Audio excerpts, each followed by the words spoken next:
اینجا کوچه سید ولیف است. عمیق‌ترش چهارکوچه محله چشمه ارزنه شهر خوجند می باشد. نبودن چراغک راهنما در این موضع هم برای رانندگان واسطه‌های نقلیات و هم پیاده‌گردان مشکلی به بار آورده است. این مشکلی مخصوصاً هنگام صبح و بگاه بیشتر به نظر می رسد و حتی حالت‌های صدمه‌آوری را به میان می‌آورد. از این حساب هنگام برگزاری نشست مطبوعاتی رئیس شهر خوجند فردوس شریف زاده خبرنگاران نارسایی چراغک راهنما را به رهبریت رسانده بودند.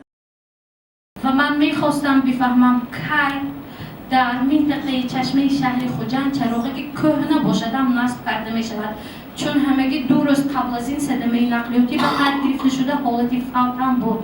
رهبری شهر خوجند هنوز در نشست مطبوعاتی که آخر ماه ینور برگزار شده بود از نصب چراغک‌های نو و زمانوی در شهر و چهارکوچه چشمه ارزنه معلومات داده اوید به شهر بخطر شدن خوجند گفته بود. همچنین وی به مسئولین سرایست آبادانی و اداره‌های زیرساختار آن سپارش داده بود تا سری وقت در چهارکوچه مذکور چراغک راهنما نصب کرده شده حرکتی واسطه‌های نقلیات و پیاده‌گردان به تنظیم درآورده شود. به این سپارش بیش از 3 ماه می شود ولی هنوز نتیجه نیست.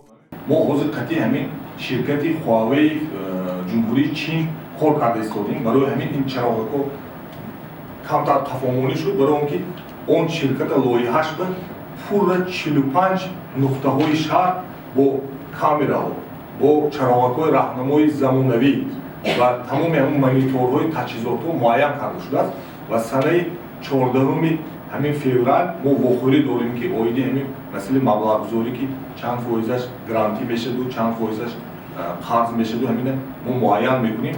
البته علاقه کارو سر میشه. این مثلا من خودم جدی کار کرده ایستادم.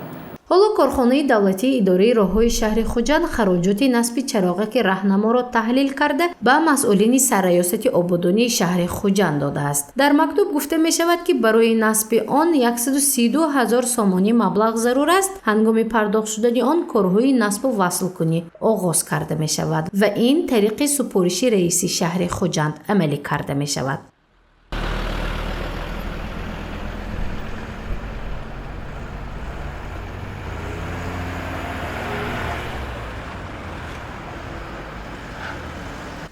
البته اون مسئله که حاضر شما پرسیده ایستادید بسیار مهم است. از طرف هم رانندگان و هم شهروندان بسیار شکایت ها وارد شده ایستاده است. همین را به نظر گرفته اینچنین رئیس شهر سپارش دادن که برای در همین چهارراهه چشمه کوچه سید ولیف گذاشتن چراغک راهنما وظیفه گذاری کردن. از طرف کارخانه ما از بس که با گذاشتن چراغک راهنما این قطعه لنابادی کارخانه دولتی وصل و اسم او مگن اسم او گی مگن پیشتره انا همین کاربری میکند. از طرف ما مکتوب ارسال کرده شد به همین کارخانه که خرجنامه پیشکی گذاشتن همین علامتی راه را در همین چهار پیشنهاد نمایند. آنها خرجنامه پیشکی را پیشنهاد نمودند. ما با مکتوب خود به سرایست آبادانی خواجگی منزلی کمونالی شهر خوجند پیشنهاد کردیم. متخصصان کارخانه دولتی استفاده بری راههای شهر خوجند میگویند احتمال است تا آخر ماه چراغک راهنما نصب کرده شود، زیرا حالا تقریبا 70% کارها به انجام رسانده شده است. تنها مبلغ گذاری شود، دیگر کارها فوراً با صفت خوب انجام داده می شود، میگویند مسئولین.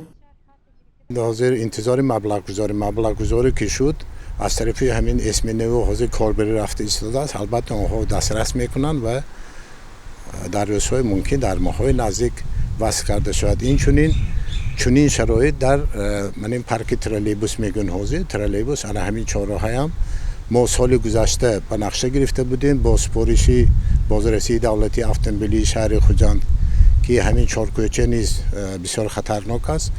آنجا را هم ما چی کردیم از طرف اسم نو خرجنامه پیشکی پیشنهاد کرده شده است. این خرجنامه نیست به سرریاست پیشنهاد کرده شده است. انا همین 2 چهارکوچه انتظار مبلغ گذاری می باشد. گروه کاری به سرایست آبادانی مقامات اجرایی حاکمیت دولتی شهر خوجند رفتیم تا معین کرده شود که کی مبلغ می گذرد و چراغک راهنما نصب کرده می شود. این در حالی است که رهبری شهر خوجند 3 ماه پیش супориш дода буданд то корҳо фавран анҷом дода шавад, аммо масъулинро дар ҷои корӣ пайдо накардем. ин мавзӯъро дигар бора пайгирӣ мекунем. гузориши Мафнӯшкур ва Насим Раҳимов барои барномаи иттилоотии Хабар.